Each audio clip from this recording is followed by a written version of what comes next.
ఎదుట నిలిచింది చూడు. ఎపిసోడ్ 41. ఆ మాటకి వెర్రి ఒకటి నవ్వు నవ్వుతూ, అది మీరిద్దరూ అమ్మ, నాన్న మీరు నలుగురు ఒప్పుకుంటే తను మన ఇంటికి కోడలవుతుంది.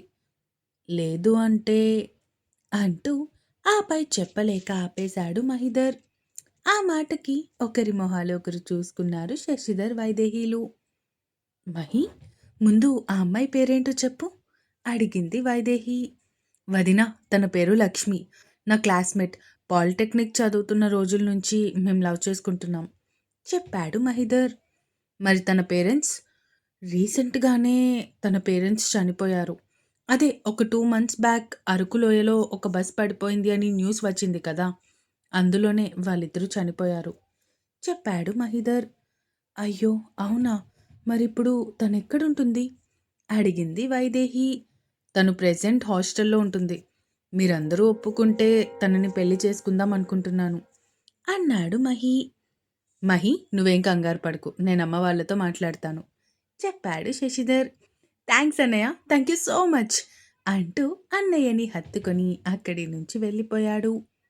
శశి, అత్తయ్య మావయ్య ఒప్పుకుంటారా అడిగింది వైదేహి శశిధర్ భుజం మీద తలవాల్చి. కొంచెం కష్టమే, కానీ మనం ఒప్పిద్దాం అంటూ మాట్లాడుతూ ఉండగానే ప్రియా నుంచి కాల్ వస్తుంది. ఒక్క 2 minutes, వదిన కాల్ చేస్తుంది అంటూ ప్రియా కాల్ లిఫ్ట్ చేసింది. హలో అత్తా. అదు, నువ్వా నాన్న, ఎలా ఉన్నా? నేను బాగున్నా అత్తా, నువ్వెలా ఉన్నావు? మావయ్య ఎలా ఉన్నారు అడిగాడు అద్వైత్. మీ మావయ్యనే అడుగు, మీ మావయ్య ఎలా ఉన్నారో అంటూ శశిధర్ చెవి దగ్గర పెట్టింది ఫోన్. హాయ్ మావయ్య, ఎలా ఉన్నారు అడిగాడు అద్వైత్. నేను చాలా బాగున్నాను అద్వైత్, ఇంతకీ నువ్వెలా ఉన్నావు నవ్వుతూ అడిగాడు శశిధర్. నేను కూడా చాలా బాగున్నాను అంటూ వాళ్ళిద్దరితో కాసేపు మాట్లాడి కాల్ కట్ చేశాడు అద్వైత్. నీ మేనల్లుడికి అప్పుడే కాల్ చేయడం కూడా తెలిసిపోయిందే నవ్వుతూ చెప్పాడు శశిధర్. వాడు చాలా జీనియస్, చాలా తెలివైనవాడు. ఏదైనా ఒక్కసారి చెప్తే ఇట్టే పసిగట్టేస్తాడు గర్వంగా చెప్పింది వైదేహి. అది సరే కానీ మరి నాకు కూడా అలాంటి ఒక బేబీ కావాలి, ఎప్పుడు ప్లాన్ చేద్దాం అడిగాడు శశిధర్ హస్కీగా. ఆ మాటకి వైదేహి సిగ్గుపడుతూ, అత్తయ్య పిలుస్తున్నట్టున్నారు, నేను వెళ్తున్నా అంటూ పైకి లేవబోయింది. కానీ శశిధర్ తన చెయ్యి పట్టుకొని ఆపేస్తూ, ఇప్పుడు నువ్వు నాకు సమాధానం చెప్పి తీరాలి, అప్పటి వరకు ఇక్కడి నుంచి కదలవు అంటూ వైదేహిని కూర్చోబెట్టి తన వడిలో తల పెట్టుకొని పడుకున్నాడు. శశిధర్ తల నిమురుతూ, మనకెప్పుడు పిల్లలు పుట్టాలి అని ఉంటే అప్పుడే పుడతారు, ముందు మనం మహి పెళ్లి గురించి ఆలోచించాలి, ఏమంటావ్ అడిగింది వైదేహి. మా రాణిగారు ఆజ్ఞాపిస్తే నేను చేయకుండా ఉంటానా? అలాగే మేడం గారు, మీరు చెప్పినట్టే జరుగుతుంది అన్నాడు శశిధర్ డ్రామాటిక్గా. సరిపోయింది అంటూ చిన్నగా శశిధర్ భుజం మీద ఒక దెబ్బ వేసి అక్కడి నుంచి ఇద్దరు శశిధర్ తల్లిదండ్రుల దగ్గరికి వెళ్ళారు.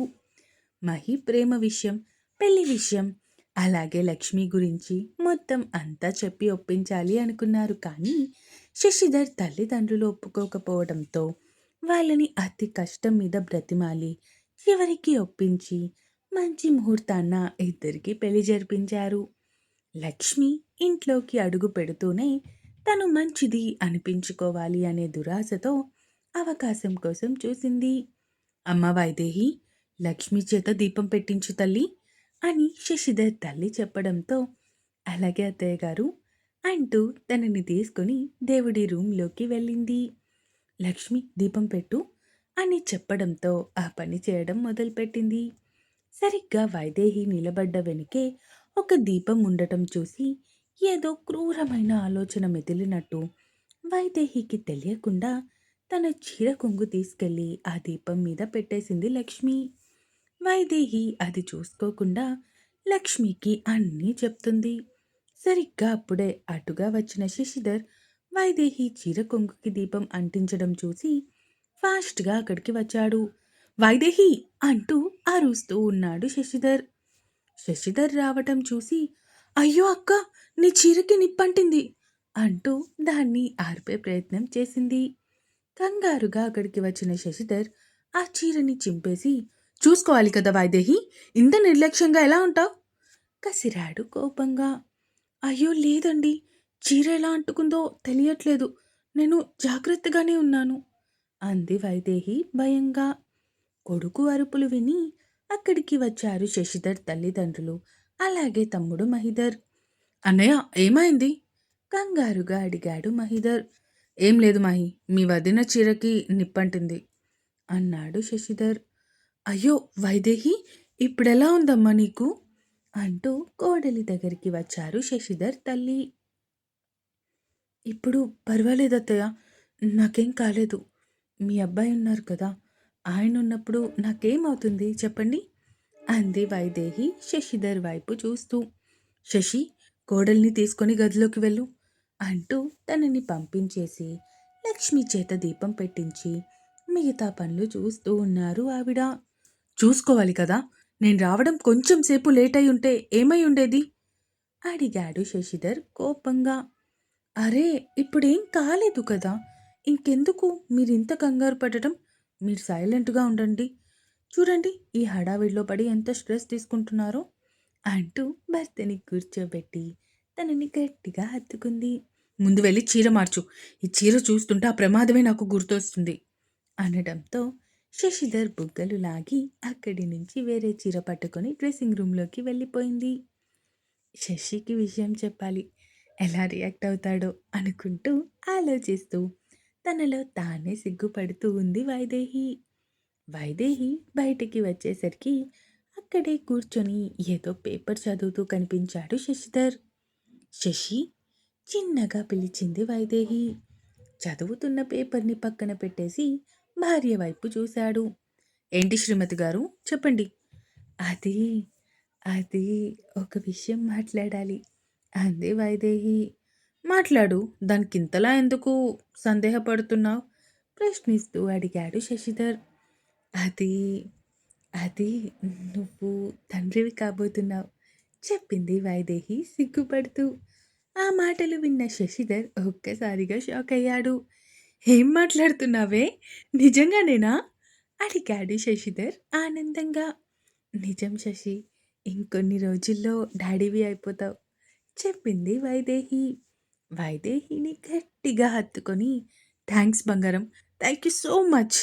నిజంగా నువ్వు నాకు ఇచ్చిన గిఫ్ట్ లైఫ్ లాంగ్ మర్చిపోలేను. మన ప్రేమకి ప్రతిరూపం నీ కడుపులో ఊపిరి పోసుకుంది. ఎంత హ్యాపీగా ఉందో తెలుసా అన్నాడు శశిధర్. భర్త మొహంలో కనిపిస్తున్న ఆనందాన్ని చూసి తన ఆనందం డబుల్ అయిపోయింది. ఇక చూస్తూ ఉండగానే వైదేహికి నెలలు నిండిపోయాయి. ఇక డాక్టర్స్ డెలివరీ డేట్ కూడా ఇచ్చేశారు.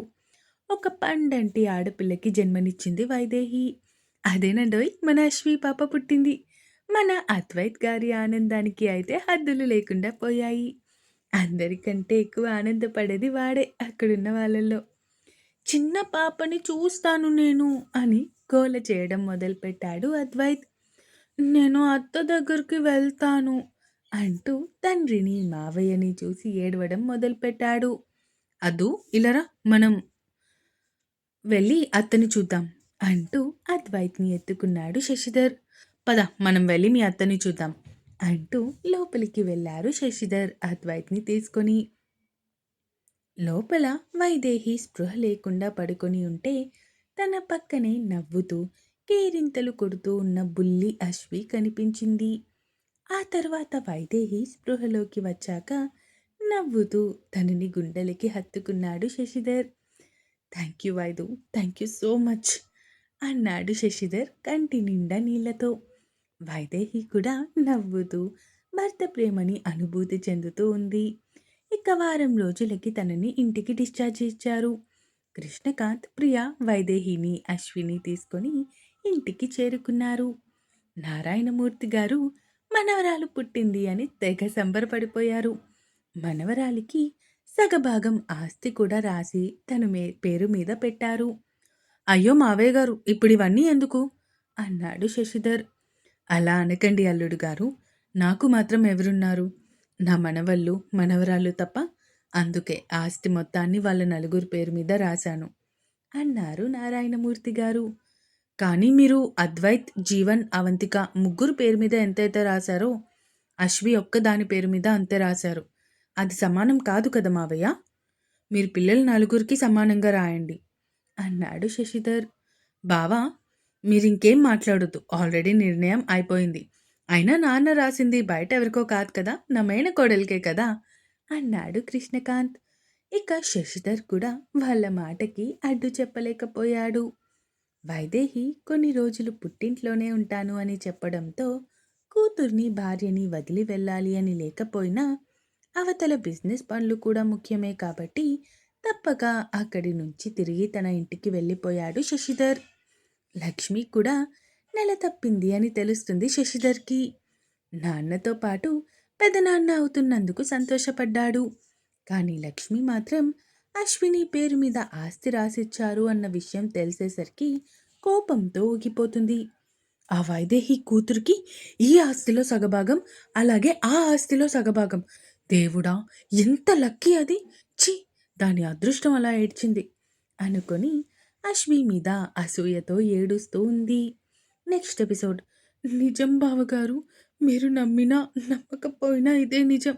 మీ అమ్మ నాన్నలు చనిపోవడానికి కారణం వైదేహి అక్క. అలాగే మీకు నాకు చాలా అన్యాయం జరిగింది ఏడుస్తూ చెప్పింది లక్ష్మి. ఏం మాట్లాడుతున్నావు లక్ష్మి? మాటలు తిన్నగా రాని. నా భార్య నా తల్లిదండ్రులని తన సొంత తల్లిదండ్రుల కంటే ఎక్కువగా చూసుకునేది. అలాంటి తన మీద నింద వేయడానికి నీకు సిగ్గుగా లేదా? కోపంగా ప్రశ్నించాడు శశిధర్. నిజం, మీ భార్య, నా భర్త కలిసి మీ అమ్మ నాన్నల్ని చంపేశారు. కావాలంటే ఈ ఆడియో వినండి అంటూ ఒక ఆడియో టేప్ వినిపించింది లక్ష్మి. అది విన్న శశిధర్ ఒక్కసారిగా నిలబడ్డ చోటే పాతుకుపోయాడు. ఇంకా ఉంది. ఈ ఎపిసోడ్ ఎలా అనిపించిందో కామెంట్స్ రూపంలో తెలియజేస్తారు అని కోరుకుంటున్నాను. అలాగే సబ్స్క్రైబ్ చేసుకోవడం మాత్రం మర్చిపోకండి. ఇక ఉంటాను. Bye bye.